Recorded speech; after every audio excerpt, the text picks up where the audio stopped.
Sir बस 2 महीने रह गए हैं, दिसंबर आ गया है, मेरी बिल्कुल भी तैयारी नहीं है, जीरो तैयारी है, घबराहट हो रही है, समझ में नहीं आ रहा क्या करूं। सर क्या अब से मैं तैयारी शुरू करूं तो क्या मेरे अच्छे मार्क्स आ सकते हैं, मुझे क्या करना चाहिए। ऐसे सैकड़ों सवाल बच्चों के मेरे पास आ रहे हैं। तो इन सवालों के जवाब देने से पहले, आपके सवालों के जवाब देने से पहले मैं आपसे एक सवाल करना चाहता हूं कि क्या आपने हार मान ली है।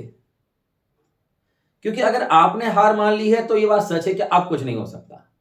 लेकिन अगर आपने हार नहीं मानी है, आपने गिव अप नहीं किया है, अगर अब भी आप में हिम्मत है मेहनत करने की, पूरे जी जान लगा देने की, अगर अब भी आप में हिम्मत है एक सही तरीके से आगे बढ़ने की, तो ये विश्वास मानिए कि अब मैं जो आपको बताने वाला हूं, अगर आपने वर्ड टू वर्ड मेरे तरीके को फॉलो किया, मैं जो बताऊं वो किया, तो आपके अच्छे नहीं बहुत अच्छे मार्क्स आ सकते हैं इन 2 महीनों में भी।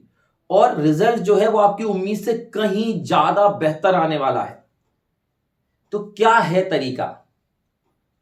सबसे पहले तो आपको करना बस इतना है कि सारे सब्जेक्ट, जितने भी सब्जेक्ट हैं, सबका ब्लूप्रिंट लेके रख लीजिए, या जो भी आपके पास है कि एग्जाम में क्या क्या आने वाला है, कौन कौन से चैप्टर से कितना कितना आने वाला है, पूरा ब्लूप्रिंट रख के रख लीजिए सारे सब्जेक्ट का। जो आपके 5 सब्जेक्ट हैं, 6 सब्जेक्ट है, 10th में है तो 6 हैं, और 12th में है तो 5 सब्जेक्ट हैं, उनके आप ब्लूप्रिंट रख लीजिए और चेक करिए, देखिए एक एक यूनिट कि किस यूनिट से कितना पूछा जाना है। और एक बात और याद रखिए कि आपको भले ही ऐसा लग रहा है कि आपकी बिल्कुल तैयारी नहीं है, लेकिन ऐसा नहीं है। साल भर आपने कुछ ना कुछ तो पढ़ा है। हाँ, ये बात जरूर है कि आपको इस समय वो याद नहीं है। तो आपको करना बस इतना है कि सारे ब्लूप्रिंट में देखिए कि किस यूनिट से कितना आ रहा है, और उन यूनिट को आइडेंटिफाई करिए जिनसे ज्यादा वेटेज है, ज्यादा पूछा जाता है, और उनको उठाकर देखिए कि उसमें से आपको पहले से कितना तैयार है, या पहले कभी आपने पढ़ा है। देखो, अगर पहले कभी आपने पढ़ा होगा तो ये पक्का मान लीजिएगा कि आप जैसे ही देखोगे तैसे ही आपको वो चीजें जल्दी से जल्दी याद होने लगेंगी। क्योंकि कभी भी अगर हमने पहले कभी पढ़ा होता है ना, तो फिर वो जल्दी याद होता है बजाय फर्स्ट टाइम करने के। सो सबसे पहले उन यूनिट को मार्क करिए। ठीक है, जैसे मैं अपने सब्जेक्ट का बताऊं, तो अगर मैं अपने सब्जेक्ट का बताऊं तो सबसे, जैसे कि मैं कहता हूं कि हमारी 2 बुक हैं। ठीक है, फर्स्ट है फ्लेमिंगो, 12th क्लास की बात करूं, और दूसरी है विस्टास। तो आपको पहले सबसे ज्यादा 32 नंबर के क्वेश्चन आंसर्स आते हैं, ठीक है, इंग्लिश में। ठीक है, 32 मार्क्स के, तो उसमें से 25 मार्क्स का तो केवल फ्लेमिंगो से है। तो फ्लेमिंगो बुक को पहले ले लीजिए, और उसमें भी डिवाइडेशन है, उसमें भी अलग अलग है कि जो पोएट प्रोज सेक्शन है उससे 16 मार्क का है, जो पोएट्री सेक्शन है उससे 9 मार्क का है। तो सबसे पहले पोएट्री सेक्शन उठाइए क्योंकि वो छोटा है और वेटेज ज्यादा है। तो जब आप पोएट्री उठाते हैं और उसमें उसे करने बैठते हैं तो बहुत कम कम क्वेश्चन है, 6 क्वेश्चन है, किसी में 7 क्वेश्चन है। अगर आप वो तैयार कर लेते हैं तो 9 मार्क्स का आपका प्रिपेयर हो जाता है, और 9 मार्क्स का प्रिपेयर हो जाने के बाद आपको कॉन्फिडेंस आने लग जाएगा, क्योंकि अब आपको लगेगा चलो ठीक है 9 मार्क्स तो तैयार हो गए। फिर आप अगर देखें ए सेक्शन, तो ए सेक्शन में एक अनसीन है, एक नोट मेकिंग है। अनसीन में कुछ ऐसा नहीं है जिसमें कुछ याद करना पड़े, उसमें तो सिंपल सा ये है कि आपकी रीडिंग अच्छी होनी चाहिए, और अच्छी नहीं भी है तो सबसे पहले आप करना केवल इतना सा है कि आपको उसके क्वेश्चंस पढ़ने हैं। और क्वेश्चन अगर आपने अच्छे से पढ़ लिए, फिर आप जैसे ही पैराग्राफ में जाओगे तो आपको वहां ऑटोमेटिकली आपको पता चल जाएगा कि 4 ऑप्शन, क्योंकि सारे ऑब्जेक्टिव टाइप हैं, कि 4 ऑप्शन में से कौन सा ऑप्शन सही है। तो 14 मार्क का वेटेज तो अनसीन और नोट मेकिंग का है, जो नोट मेकिंग मैं आपको क्लास में बता चुका हूं। और अगर आपको नहीं आ रही है और अनसीन में भी कोई दिक्कत है तो वो आप मुझे कमेंट करके बताएं, तो मैं उसके अलग से वीडियो के अनसीन कैसे सॉल्व करते हैं और नोट मेकिंग कैसे सॉल्व करते हैं उसके अलग से वीडियो बताऊंगा। ठीक है, अब बात आती है तो 14 मार्क्स तो ये बिना याद करे मिल जाएंगे आपको। फिर उसके बाद अगर हम देखें कि सी सेक्शन जो है, तो सी सेक्शन में 10 क्वेश्चन पूछे जाने हैं। तो अगर आपको ग्रामर की बहुत अच्छी नॉलेज है तो आप उससे बहुत बढ़िया तरीके से कर लोगे, और अगर नॉलेज नहीं भी है तो परेशान होने की जरूरत नहीं है। डी सेक्शन में 12 नंबर के तो एक्स्ट्रैक्ट आने वाले हैं, तो वो बुक से आने वाले हैं, वो भी बिल्कुल वो तो अनसीन से भी सिंपल होते हैं। तो उसके लिए भी मैंने क्लास में बता रखा है, और इसके अलावा कुछ वीडियोस भी प्रोवाइड करवाए हैं मैंने, पर्सनलाइज वीडियो, उनको आप देखेंगे तो उनसे आपका काम हो जाने वाला है। अब तो इससे जैसे 9 मार्क जो आपके 14 नंबर हैं, 14 मार्क्स हैं, वो ये सेक्शन से आ जाएंगे। इसके अलावा जो एक्सट्रैक्ट से आ जाएंगे आपके 12 मार्क्स। ठीक है, इसके अलावा अगर बुक में आपने पोइट्री कर ली तो 9 मार्क्स वो हो गए, ठीक है। फिर बी सेक्शन है जिसमें 3 क्वेश्चन है, एक लेटर का है, एक नोटिस का है, एडवर्टाइजमेंट का है और एक है रिपोर्ट का। तो लेटर और एडवर्टाइजमेंट और नोटिस इस तरीके से हैं कि बिना याद करे इनके फॉर्मेट सीखे जा सकते हैं, और अगर आपने इनके फॉर्मेट जान लिए तो आपको कुछ करना नहीं है, उनके फॉर्मेट सीखना है। और अगर फॉर्मेट सीख लिए तो आप कोई भी लेटर और कोई भी नोटिस और एडवर्टाइजमेंट लिख सकते हो। रिपोर्ट राइटिंग में हाँ थोड़ी दिक्कत आती है, लेकिन फिर भी उसके भी फॉर्मेट होते हैं। तो ये ऐसी चीजें हैं जो कम समय में जल्दी से तैयार की जा सकती हैं और अपने आप को उस लेवल तक लाया जा सकता है। सबसे पहले आपको करना बस इतना ऐसा है कि आपको उस लेवल तक लाना है कि आप पहला लेवल आपको लेवल सेट करने हैं। फर्स्ट लेवल है कि आपको पास होना है, सेकंड लेवल है कि आपको 60% मार्क्स लाने हैं, मतलब आपको फर्स्ट डिवीजन के मार्क्स लाने हैं। थर्ड लेवल है कि आपको डिस्टिंक्शन लानी है, और फिर फोर्थ लेवल है कि आपको 90 प्लस में जाना है। तो आपको एक एक लेवल अचीव करना है। पहले आप इतना कर लीजिए, इस तरीके से इतना कर लीजिए कि आपको पासिंग मार्क्स आपको लग रहा है कि आ जाए। जैसे ही आपका पासिंग मार्क्स इतना तैयार हो जाएगा, ऑटोमेटिकली क्या होगा कि आप दूसरे लेवल के लिए निकल पड़ोगे कि फर्स्ट डिवीजन के मार्क्स कैसे आए, और आपका दिमाग उसमें चलने लग जाएगा। तो जो यूनिट ज्यादा वेटेज वाली है वो आपने निपटा ली, जो बिना ज्यादा टाइम दिए, मतलब जिसमें ज्यादा याद करने की जरूरत नहीं है, लर्न करने की जरूरत नहीं है, वो चीजें आप पहले कर लीजिए। तो उससे क्या आप 60% तक पहुंच जाएंगे। उसके बाद फिर टाइम दीजिए जिनको याद करना है। अभी भी 2 महीने हैं। देखिए एक बात अच्छे से समझ लीजिए कि देखा जाए तो हम कहेंगे कि भैया आज 14 तारीख हो चुकी है, तो अगर इधर इसमें देखा जाए तो इधर हम देखें कि 15 से 16 दिन इधर हैं और 31 दिन उधर हैं, तो अगर कोई टोटल मिला के 47 डेज हैं, तो वैसे देखा जाए तो 1 महीना और 16 दिन है। लेकिन अगर आप इसको दूसरे तरीके से देखें कि एक दिन में 24 घंटे होते हैं और 24 घंटे में 60 मिनट, 24 घंटे और 1 घंटे में 60 मिनट होते हैं, तो अगर आप इसे दिन महीने में देखेंगे तो आपको बहुत कम लगेगा। लेकिन जब आप इसे दिनों में देखेंगे और फिर घंटों में देखेंगे और मिनटों में देखेंगे तो सैकड़ों मिनट हैं आपके पास, सैकड़ों घंटे हैं आपके पास। बस केवल सोच का अंतर है कि आप उसको किस तरीके से देख रहे हो, किस तरीके से ले रहे हो। अगर आप उसको इस तरीके से देख रहे हो कि भाई केवल 1 महीना और 16 दिन ही है हमारे पास, तो आप ऐसे देख सकते हो। लेकिन अगर आप देखो कि कितने घंटे हैं, सैकड़ों घंटे हैं और सैकड़ों मिनट हैं, और उस एक एक मिनट का हिसाब आपको रखना है, क्योंकि अब आप कमिट कर चुके हो, आप बोल चुके हो कि आपने गिव अप नहीं किया है, और इन 2 महीने में ही आपको सब कुछ करना है। एक बात याद रखना कि जब हम निडर होके विश्वास के साथ आगे बढ़ते हैं तो बड़े से बड़ा लक्ष्य छोटा लगने लग जाता है। तो इसलिए अगर आप इसको घंटों में और मिनटों में देखोगे तो बहुत ज्यादा वक्त है, लेकिन बात सिर्फ इतनी सी है कि एक एक मिनट का हिसाब रखना पड़ेगा। और सबसे बड़ी बात, जैसा कि मैं पहले भी बता चुका हूं, कि आपको करना इतना ऐसा है कि आपको अब घंटों में नहीं पढ़ना है कि 10 घंटे पढ़ेंगे, 20 घंटे पढ़ेंगे। आपको सिर्फ इतना करना है, सुबह उठ के आप पहले, जैसे मैंने आपको बताया कि बड़े बड़े यूनिट्स आपको मार्क कर लेने के इनसे कितने मार्क्स आ रहा है। अब आपको सुबह अपने एक कॉपी या डायरी अपने सिराने रखनी है। सुबह जब के उसमें लिखना है कि मुझे इस यूनिट में इतना निपटाना है, इस यूनिट में इतना निपटाना है, इस सब्जेक्ट की इस यूनिट में इतना निपटाना है। अगर आपने ये कर लिया और जी जान लगा के लग जाना कि शाम तक वो निपटना चाहिए, और जब शाम को सोने जाओ तो चेक करो कि हो गया और टिक लगा दीजिए और आराम से सो जाइए, और सुबह फिर लिखिए। अमाउंट में पढ़ना है अब आपको। तो अगर आप अमाउंट में पढ़ना स्टार्ट कर दिया तो ये 2 महीने नहीं, ये 2 महीने नहीं है, ये सैकड़ों घंटे और सैकड़ों मिनट और सैकड़ों सेकंड है आपके पास, और इसमें आप पूरा का पूरा दुनिया बदल सकते हो।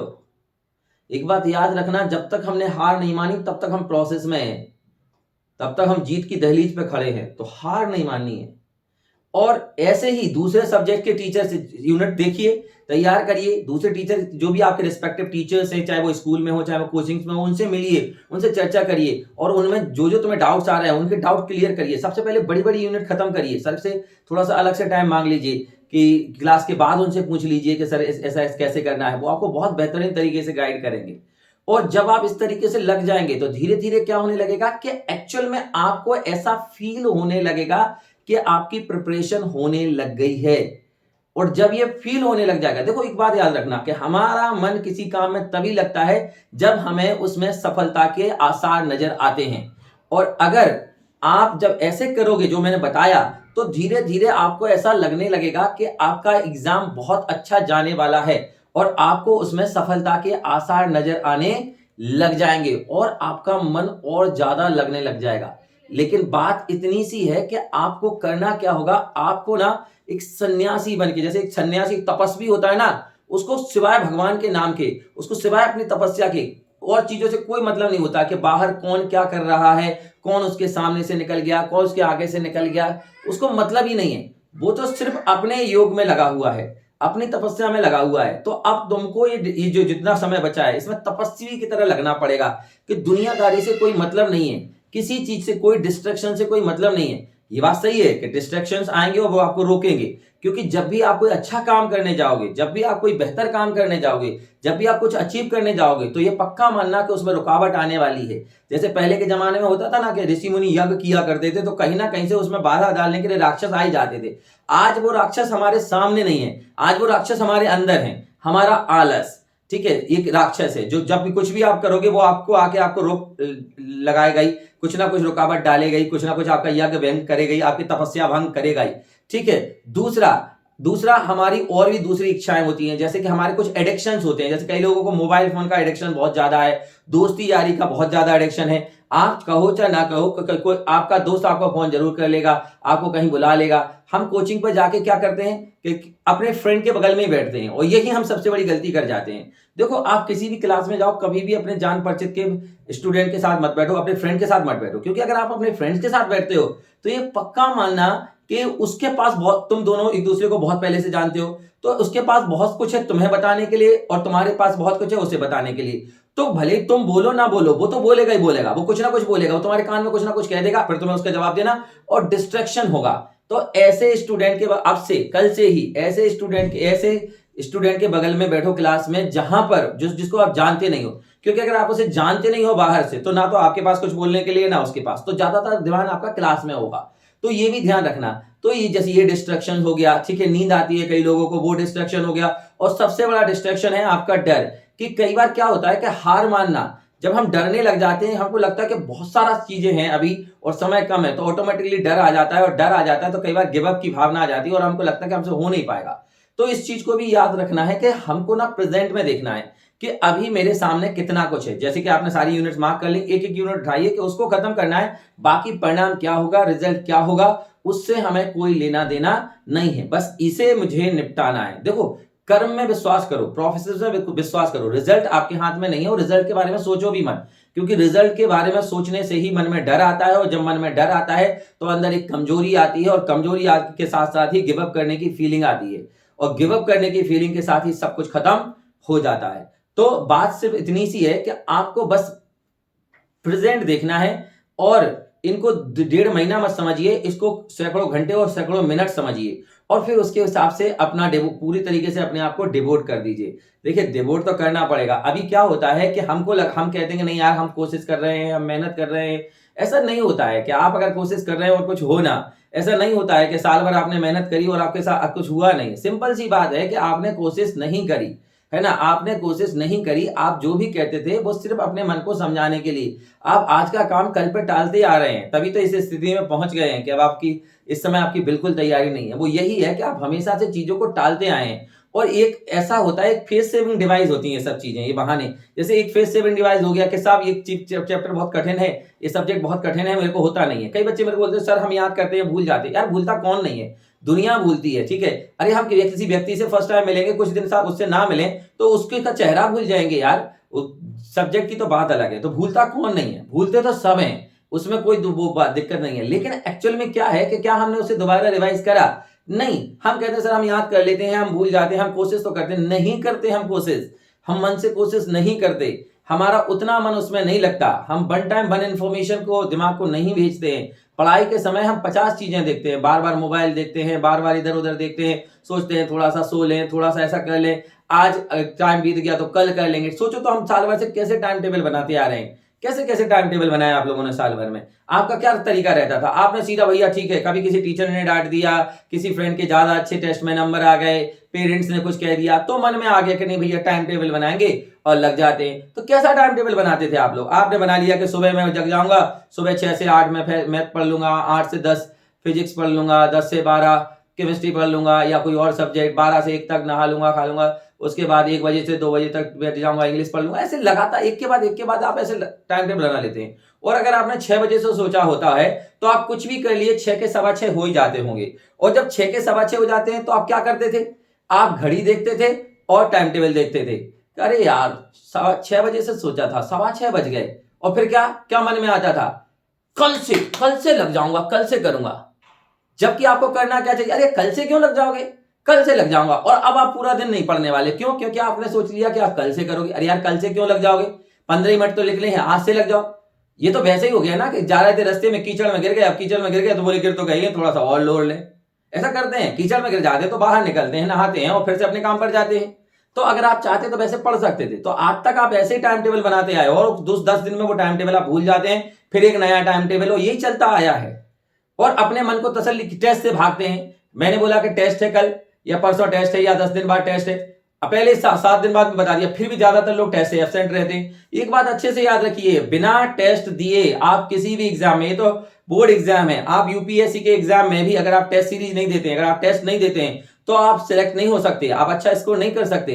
टेस्ट के आप कितना भी पढ़ लीजिए, लेकिन अगर आप टेस्ट नहीं दे रहे हैं तो आप कभी अच्छा नहीं कर सकते। और सुनो, अगर आपको जब क्लास में टेस्ट का अनाउंसमेंट होता है कि भाई फलानी तारीख को टेस्ट है, और अगर आपने अपना माइंड मेकअप कर लिया कि मेरे को टेस्ट देना है, तो ये पक्का मानिएगा कि आप पूरा मन लगाएंगे, तो कोशिश करेंगे तो कम पूरा, भले टेस्ट की पूरी तैयारी ना हो लेकिन कम से कम 50% तैयारी तो हो जाएगी, कुछ ना कुछ तैयारी तो हो जाएगी। लेकिन आपने टेस्ट के अनाउंसमेंट सुनते ही ये मन में सोच लिया कि मेरे को नहीं होगा, मेरे को नहीं देना, तो आप बिल्कुल मान लीजिए आप 0% तैयारी रहेगी उस सब्जेक्ट में आपकी, आप कुछ भी नहीं पढ़ने वाले फिर। और अगर आप टेस्ट देने का सोचेंगे तो आप कोशिश करेंगे, और कोशिश करेंगे तो कुछ तो तैयारी होगी। लेकिन साल भर से आपका ऐसे ही चला आ रहा है। आपने कभी टेस्ट के अनाउंसमेंट के साथ ही आप सोच लेते थे कि नहीं मेरे को नहीं देना, और इसलिए आपकी बिल्कुल तैयारी नहीं हुई है। तो अब भी समय है, अब हर कोचिंग पर टेस्ट सीरीज स्टार्ट हो जाएंगी, ठीक है? तो टेस्ट दीजिए, टेस्ट देने का मन बनाइए, जाइए। अगर आपके नंबर कम आएंगे, कॉपी पे कम नंबर देखेंगे तो थोड़ी शर्म तो आएगी कि यार ये नंबर कम क्यों है। कोशिश करोगे फिर और पढ़ने की, और अगर टेस्ट दोगे नहीं तो आपको पता ही नहीं चलेगा कि क्या कमी है। तो टेस्ट भी दीजिए, ये भी इसका एक हिस्सा है कि अब आपको टेस्ट भी देने पड़ेंगे। अगर आप टेस्ट नहीं देंगे ना तो आप कुछ नहीं कर सकते। टेस्ट देने का मन बनाइए, जाइए। भले आपको लग रहा कि तैयारी नहीं है, फिर भी जाइए, ढोइए, आपको घसीट के लेके जाइए अपने आप को। मन नहीं कर रहा है तब भी लेके जाइए और टेस्ट दीजिए, और उस टेस्ट की कॉपी का एनालिसिस कीजिए अच्छे से। जब चेक हो जाए कि क्या क्या कमियां हैं, क्योंकि देखो कमियां पता चलेंगी तभी सुधार की गुंजाइश होती है। जब गलती की स्वीकारता होती है तभी वहीं से सुधार की शुरुआत होती है। जब तक गलती की स्वीकारता नहीं होगी तब तक सुधार होने की कोई गुंजाइश नहीं है। जब तक हम मानेंगे ही नहीं कि हम गलत हैं तो हम सुधारेंगे क्या? तो इसलिए ये भी सीखिए, हर जगह टेस्ट दीजिए। और आपको लगेगा कि अरे यार इंग्लिश का भी टेस्ट है, मैथ का भी है, फिजिक्स का भी है, केमिस्ट्री का भी है, कॉमर्स है तो कॉमर्स इको का भी है, ठीक है, या दूसरे सब्जेक्ट्स का भी है, बायो का भी है, तो टेस्ट तो सभी साथ देने पड़ेंगे। देखो आप एक चीज के चक्कर में दूसरी चीज को अलग नहीं रख सकते। आपको सब में बराबर नंबर चाहिए, तभी जाके आपकी परसेंट अच्छी बनने वाली है। तो आपको करना क्या पड़ेगा? आपको करना पड़ेगा कि आपको सभी को टाइम देना पड़ेगा, सारे टेस्ट में जाना पड़ेगा। हो सकता है किसी के सब्जेक्ट के टेस्ट में आपके कम नंबर है, किसी में ज्यादा है, तो इससे आपको ये पता चलेगा कि किस सब्जेक्ट में आपको ज्यादा वक्त देने की जरूरत है। तो आप टेस्ट देना शुरू करिए, सारे टेस्ट, एक के चक्कर में दूसरे को मत छोड़िए। और जो भी क्लासेस पर हो, कोचिंग क्लासेस जो भी आप जहां भी हो, वहां लगातार जाते रहिए। इस समय बिल्कुल बंक मत करिए। कई बच्चों में मैं देख रहा हूं कि घर बैठ गए हैं कि भैया हम घर पे पढ़ाई कर लेंगे, अब हम कोचिंग नहीं जाएंगे, कोचिंग पे टाइम बर्बाद होता है। नो, देखो आपने अब तक जितना भी पढ़ा है कोचिंग्स पर वो कुछ काम का नहीं रहेगा अगर आप ये 1.5 महीने कोचिंग नहीं जाएंगे और नहीं पढ़ेंगे।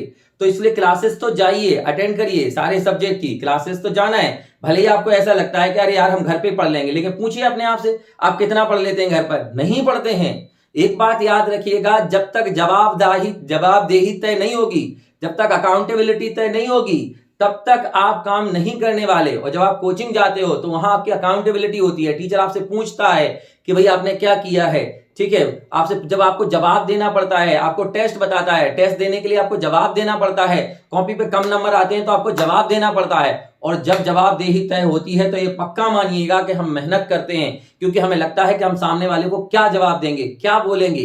तो इसलिए इस समय कोचिंग बंद करने का समय नहीं है, घर बैठने का समय नहीं है। अभी तो और जाइए, इस साल तो वैसे भी एग्जाम 1 महीने पहले हैं, तो बिल्कुल ये मत करिए। ये मैं देख रहा हूं, ये ट्रेंड देख रहा हूं बच्चों में कि वो कोचिंग नहीं जाना, जाके घर पे बैठे हुए हैं। और घर पे आप भी जान रहे हो कि आपकी कैसी तैयारी हो रही है। इसलिए बराबर जाते रहिए, टेस्ट सीरीज देते रहिए और गिव अप मत करिए। गिव अप की फीलिंग नहीं आनी चाहिए। अगर आप इस हिसाब से चलेंगे, इन सब चीजों को देखेंगे, तो ये डेफिनेटली मानिएगा कि इन 2 महीनों में भी बहुत कुछ हो जाने वाला है। ठीक है, अपने आप को ले जाइए। यू नेवर नो, आपको नहीं पता कि कब क्या हो जाए, है ना। हो सकता है कि आप जितनी मेहनत कर रहे हैं और जो भी आप पढ़ रहे हैं एग्जाम में उन्हीं में से आ जाए, क्या पता। और अगर आप बिल्कुल नहीं पढ़ेंगे तो कुछ भी नहीं हो सकता। इसीलिए अपना बेस्ट शॉट दीजिए, है ना, अपनी पूरी दम लगा दीजिए। देखिए, पास्ट के लेके हम कुछ नहीं कर सकते। जो वक्त बीत गया 6-7 महीने का, अब आप उसके बारे में सोचते रहो कि मेरी तैयारी नहीं हुई, मेरा कुछ नहीं हुआ, तो उससे तो कुछ नहीं होना, उससे तो कुछ भी नहीं होने वाला है। ठीक है, पास्ट के बारे में सोचने से कुछ नहीं होना। अब जो कुछ है वो आगे है। फ्यूचर को बदल सकते हैं, पास्ट को नहीं बदल सकते। पास्ट से केवल लेसन ले सकते हैं। तो पास्ट से लेसन लीजिए। जो गलतियां पास्ट में करी हैं इस पिछले 6 महीनों में, अब इन 1.5-2 महीने में मत करिए। जो पहले हमने क्रैश ना देने की गलती करी है वो मत दोहराइए। जो क्लास बंक करने की गलती की है वो अब मत दोहराइए। घर पर जो दूसरे दोस्तों के साथ घूमने फिरने में यहां समय बिता दिया है, वो गलती करी है, वो अब मत दोहराइए। घर पर ज्यादातर मोबाइल फोन पर वो चीजें देखने की कोशिश करिए जो कि हमारे लिए यूजलेस हैं, उनको करने की फिर से गलती मत दोहराइए। देखिए, गलती करना कोई गुनाह नहीं है, गलती सभी करते हैं, बट गलती को दोहराना गुनाह नहीं है। गुनाह नहीं है, गलती को दोहराना पाप है। गलती नहीं दोहरा सकते, गलती नहीं दोहरा सकते, तो अब उन गलतियों को मत दोहराइए, उन गलतियों से सीखिए। पास्ट से हमें लेसन लेना चाहिए और उससे अपने फ्यूचर को बेहतर बनाने की कोशिश करनी चाहिए। देखिए, अभी वक्त आपके हाथ में है। एक बात याद रखना, जिंदगी में 2 चीजें जिसके पास भी होती है ना, वो दुनिया का सबसे सफल और सौभाग्यशाली इंसान होता है, और वो होती है समय और समझ। ये 2 चीजें ज्यादातर लोगों को एक साथ कभी नहीं मिलती। जब लोगों के पास समय होता है तो उनके पास समझ नहीं होती है, और जब उनके पास समझ आती है तो समय निकल जा चुका होता है। तो इसलिए अभी देखो, पिछले 6 महीने से आपके पास समय था, 7 महीने से, लेकिन समझ नहीं थी। अब आपको समझ आ रही है तो समय नहीं बचा, लेकिन फिर भी मैं कहूंगा अभी भी वक्त है, अभी भी वक्त है। और अगर आपको समझ आ गई है, अगर आप बात समझ चुके हैं, तो आप लग जाइए। देखिए, अगर इन चीजों को जो मैंने आपको बताया, जिस तरीके से शुरू करना है, अगर आपने ऐसा किया, तो ये सोच के चलिए कि जो रिजल्ट आपका आने वाला था अभी तक की पोजीशन से, उससे कहीं बेहतर रिजल्ट आएगा। और देखो, एक बार ही देना है बोर्ड एग्जाम, तो अगर अच्छी मार्कशीट हो जाए, डेकोरेटेड मार्कशीट हो जाए, तो उसमें कोई बात बुरी नहीं है। इसके अलावा, इसके साथ साथ, रिजल्ट के साथ साथ और भी बहुत सारी चीजें आती हैं। सबसे पहली चीज आती है पेरेंट्स का सेटिस्फेक्शन, माँ बाप के चेहरे पर खुशी, क्योंकि वो पूरे साल भर से आप पे इन्वेस्ट कर रहे हैं, आपके लिए पैसा खर्च कर रहे हैं, आपके लिए मेहनत कर रहे हैं, आपका ख्याल रख रहे हैं। वो इसीलिए रख रहे हैं बिकॉज दे वांट, क्या चाहते हो, they want a better result, एक अच्छा परिणाम ही तो चाहते हैं, और क्या उम्मीद रखते हैं आपसे। तो पहले तो उनके चेहरे पे खुशी आती है। दूसरा, आपका जो कॉन्फिडेंस लेवल होता है वो बहुत ऊंचा होता है। जब आपका रिजल्ट बेहतर आता है तो आप बेहतर की उम्मीद करते हो आगे भी। आपको लगता है कि मैं कोई कॉम्पिटिटिव एग्जाम निकाल लूंगा, और आपका मोरल जो होता है वो हाई होता है। ठीक है, आपका जो उत्साह होता है वो ऊंचा होता है। और दूसरी क्लासेस, आगे जाके कॉम्पिटिटिव क्लासेस में भी आप बेहतर करते हो और बहुत अच्छा कॉम्पिटिटिव एग्जाम निकाल के बहुत अच्छा कॉलेज ले लेते हो, या बहुत अच्छा जॉब आपके हाथ में होता है। लेकिन वहीं आपका रिजल्ट यहां कम आए तो माँ बाप के चेहरे पे तो खुशी आने वाली नहीं। हालांकि वो तुम्हारे सामने हंसेंगे, बिकॉज क्यों हंसेंगे तुम्हारे सामने, बिकॉज दे लव यू। वो आपको डिसअपॉइंट नहीं करेंगे, वो आपको दुखी नहीं देख सकते, इसलिए वो खुश होने की नाटक करेंगे, दिखाएंगे आपको ऐसा। लेकिन आप तो जानते हैं अंदर के क्या है, आपका मोरल नीचे जाएगा। आगे कॉम्पिटिटिव एग्जाम की तैयारी में भी दिक्कत आएगी, और एक अच्छा कॉम्पिटिशन नहीं निकाल पाए, एक अच्छा कॉलेज नहीं मिला, या फिर एक अच्छी जॉब पर नहीं ले पाए, तो जाहिर सी बात है फिर समझौतों से ही जिंदगी गुजरेगी। तो इसलिए एक चीज से दूसरी चीज जुड़ी होती है, कड़ियां हैं। ये कड़ियां, एक का प्रभाव दूसरे पर पड़ता ही है, और ये बात हमको समझनी पड़ेगी। इसलिए जो वक्त है उसको बचा लो, है ना। वक्त तो रेत की तरह है, मुट्ठी से फिसल रहा है, तो जितना है उसको दोनों हाथ से पकड़ लो और जी जान लगा के लग जाओ। एक सन्यासी बन जाओ 1.5 महीने के लिए, सब कुछ झोंक दो, और इसको 1.5 महीना नहीं, सैकड़ों मिनट और सैकड़ों घंटों में काउंट करो, और फिर देखो आपके पास कितना वक्त है। ठीक है, तो लग जाइए, और हिम्मत नहीं हारनी है, हिम्मत नहीं हारनी है। बाकी और भी आपको जो भी इसके अलावा मैंने एक टाइम टेबल का बहुत बढ़िया वीडियो बनाया है, ठीक है, तो उसकी लिंक मैं यहाँ डिस्क्रिप्शन में नीचे दे रहा हूं, वो वीडियो भी देख लेना। उससे आपको पता चलेगा, मैंने उसमें सारे सब्जेक्ट्स को डिवाइड किया है कि किस तरीके से कौन सा सब्जेक्ट पढ़ना चाहिए, कितना रिवीजन करना चाहिए, कौन से दिन कौन सा सब्जेक्ट पढ़ना चाहिए, कैसे सब्जेक्ट से पेयर बनाए हैं, और संडे को कैसे रिवाइज करना चाहिए। बहुत सारी चीजें उसमें बड़े डिटेल में बताया है, तो उसका लिंक मैं नीचे दे रहा हूं, तो उसको भी देख लेना। ठीक है, उसको भी देख लेना। और इसके अलावा भी आपको कोई समस्या आ रही है तो तुम मुझे कमेंट करके बता सकते हो। मैं उसके लिए भी अलग से आपको वीडियो बना के दूंगा, उस पर भी आपसे चर्चा करूंगा, आप पर डिस्कस करूंगा। आपकी कोई भी समस्या हो, मैं आपके साथ हूं, है ना, हर समस्या में आपके साथ हूं। आपको पढ़ाई से रिलेटेड कोई भी समस्या आ रही है, आप मुझे बताइए, ठीक है, मैं उसका सलूशन लेके आऊंगा आपके लिए। बस बात इतनी सी है कि मैं केवल आपको रास्ता दिखा सकता हूं, चलना तो आप ही को पड़ेगा, है ना। गुरु केवल रास्ता दिखा सकता है, चलना शिष्य को ही पड़ेगा। और इसीलिए कहते हैं ना कि जब गुरु को एक सच्चा शिष्य, सच्चे गुरु को सच्चा शिष्य मिल जाता है ना, तो चमत्कार होते हैं, मिरेकल्स होते हैं। मिरेकल्स होते हैं जब एक सच्चा गुरु और एक सच्चा शिष्य मिलकर मेहनत करते हैं। तो बस अब बात इतनी सी है कि क्या आप इन 1.5-2 महीनों को समर्पित करने के लिए तैयार हैं? और आपने हिम्मत नहीं हारी है। जब तक हमने हार नहीं मानी तब तक हम हारे नहीं। हार तभी होगी जब हम उसे स्वीकार कर लेंगे। तो मन से हार स्वीकार नहीं करना है, बस चलते जाना है, चलते जाना है, चलते जाना है। बस चलते जाइए, जो सामने है उसे करते जाइए और मंजिल आपकी होगी। एक एक कदम अगर चलते जाएंगे तो डेफिनेटली मंजिल पर पहुंचेंगे। बस डरिए मत, घबराइए मत, जैसे मैंने बताया है ऐसे फॉलो करिए, ठीक है। और जो समस्याएं हैं वो मुझे कमेंट बॉक्स में बताइए, ठीक है। मैं उनके बारे में भी आपसे चर्चा करूंगा, डिस्कस करूंगा, फिर अगले वीडियो में आऊंगा और आपसे मिलूंगा, आपकी समस्याओं के उसका समाधान लेके आऊंगा, ठीक है। मैं अपनी तरफ से पूरी कोशिश करूंगा कि मैं हर विद्यार्थी की समस्या का समाधान कर सकूं और ज्यादा से ज्यादा बच्चों को उनकी मंजिल तक ले जा सकूं, ज्यादा से ज्यादा बच्चों को एक बेहतर रिजल्ट की ओर ले जा सकूं, एक बेहतर